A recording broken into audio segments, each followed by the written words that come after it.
hiring a general contractor and want to avoid conflict, tension, and regret for making the wrong choice? I'm going to walk you through the 5 expectations and boundaries you need to set up from the get-go and show you how they provide a guide to hiring the best contractor for your needs and simplify the hiring process. If you haven't subscribed yet, hit the bell and subscribe button below to be notified every time I post a new video providing direction and clarity on designing and building your dream home. I've used this process to weed out the bad options right from the start and set up healthy communication foundations for all my projects, so they run smoothly and with clear intentions. There are 5 boundaries and communication expectations you need to be outlining with your contractor at the beginning interview phase to make the right decisions for your needs. Raise your hand if this has ever happened to you. You start a project right away when a contractor says yes, and you hit the ground running. You're the one requesting updates on what's been happening on site and following up with progress reports. You respond to messages and emails at all hours of the night because you don't want to be the one to hold up the project. And you get super anxious when you need to ask for a bit more time to make the right decisions. Now, I can't see whether or not you raised your hands, but I'm pretty sure a bunch of you did. Too often, we're left thinking that in order for our projects to be a success and for our timeframes to be completed when needed, we need to be the ones who are constantly communicating and over-communicating to get answers and responding instantaneously to drive those results. And that's just not the case. To curb this, we set expectations and clear communication boundaries from the very start on what it is and how it is that we need our projects to run. Let's dive right in. Number 1, your availability and accessibility for responding to questions and issues. Do you work full-time? And what are your hours? Are you available to answer questions during the working hours or only in the mornings or evenings? Do you have kids and a clear cutoff point at 7 p.m. and you don't want to be disturbed after that point? Or are you someone who doesn't want to receive late night text messages or emails? These are the questions you first need to ask yourself and then communicate with prospective contractors to outline your availability and your accessibility for responding. It sets the tone for your communication needs, expectations, and limitations right from the start. Number 2, your preferred method of communication for different types of questions or issues. Throughout a project, there will be different types of questions that come up. Some of them simple, like confirming paint colors for a wall, and some of them more complex, like how do you want to solve this site condition? It's up to you to outline what format you would like those different types of questions to be submitted to you for your review and comment. Personally, simple questions I allow via text or phone call, like confirming a paint color on a wall. But more complex questions I will not accept via text and will only accept via email or in person to avoid miscommunication and misunderstanding. My comfort level resides in paper trails and being able to reference those conversations and decisions to ensure everyone is in alignment, as well as being able to easily find the information later on down the road to cross-reference as needed. And this is also my recommendation to you. To avoid conflict and stress, clearly outline what format of communication you would like and how you would like to receive different types of information throughout the project. Number 3, your time frame for response. What is a realistic time frame for you to comfortably and confidently respond to questions or issues as they arise on site? Do you need 2 days? 3 days? This needs to be outlined in the beginning conversations with your contractor so you can both come to an agreeable time frame for those responses. This sets the precedent from the beginning as to your timing needs, which should curb the super pressy need for instant response on questions, as well as eliminate those pesky follow-up text messages or emails asking for direction. You've outlined your time frame needs. He can now plan for that time within the project to ensure questions are being asked in advance to maintain the project timeline. At this point, I would love to know what's the number 1 contractor issue you've experienced in your home projects. Comment below. Number 4, outline your project forecasting and update needs. Another important factor to eliminating last-minute questions and late-night messages is to require your contractor to provide 2-week look-ahead reports alongside weekly progress updates.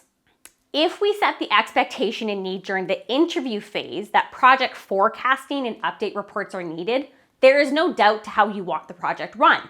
You want oversight and you want transparency.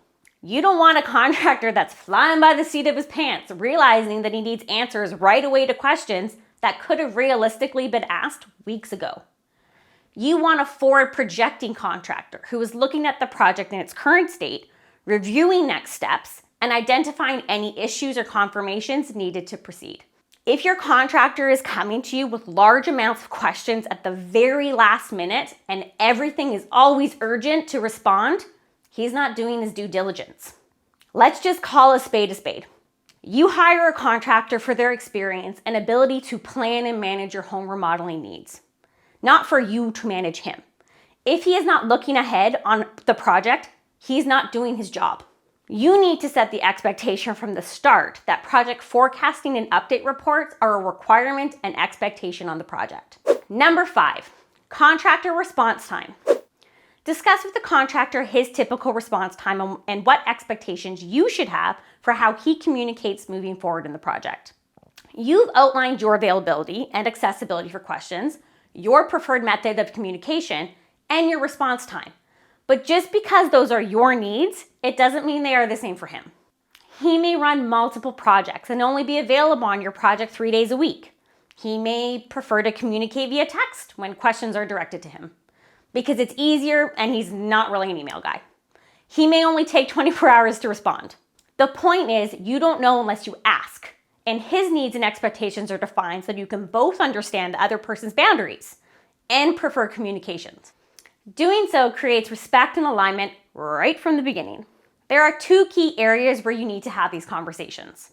First, before you hire the contractor during the hiring process, you realistically should be sitting down with any of your potential candidates and asking them a bunch of critical questions to make sure they are the best suited for your project type and needs. And near the end of this question period is when you bring up your needs and your expectations to ensure alignment. If you're seeking clarity on what questions you should be asking prospective contractors, I've linked my blog post that runs down the 9 questions to ask a contractor before hiring in the description. Check out that link. The second time is before the project starts in what is called a pre-construction meeting. This is the number 1 meeting you need to have in your project. It is where you set the tone for your project direction. This meeting takes place 1 to 2 weeks before construction starts. And it's where you go through everything you already talked about in the pre-hiring process, all previous conversations to date to make sure you're both on the same page. And you also go through the project needs and requirements to make sure there's nothing that has been missed that you need to factor in at this point.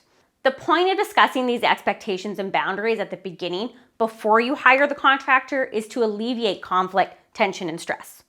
Much of the conflict, tension, miscommunication, and misunderstanding that occurs during construction and renovation projects stems from not knowing what the other person needed nor their style of communication preferences. I know, this process may seem abrasive and cause fear that you may be creating barriers for who you would work with. It's not abrasive, it's direct. There's a difference. And yes, it may whittle down your list of potential general contractors rather easily, but it also provides clear markers to who you should want to work with. When we come right out of the gate and we say, this is what I need, this is what I expect, and these are my communication boundaries, it can either take the contractor by surprise and have them passing on your project and be like, nah, or it can have them go, I like how this person works. I want to work with this person because they know what they want, they've opened up the project communication, and we're all on the same page as to what is expected and what is needed. If this got your mind racing for your upcoming home remodeling project, let me know in the comments below. The more open we are able to be about what we need, what we want, and what we expect, the less conflict and tension there will be. It's really the number 1 home renovation tip for choosing the right contractor for your projects. If you're struggling to pull the trigger and hire a general contractor, I'd love to help you. Reach out to me at gabriella@gabriellamilgrom.co and let me know how I can help you. Email address will be in the description below. If you're at the beginning phase of your home remodeling project and stuck on how to find your interior design style, be sure to watch this video next to learn the only 3 questions you need to ask yourself. Thank you so much for watching. Can't wait to read your comments. They're really my love language, and I'll see you in the next one.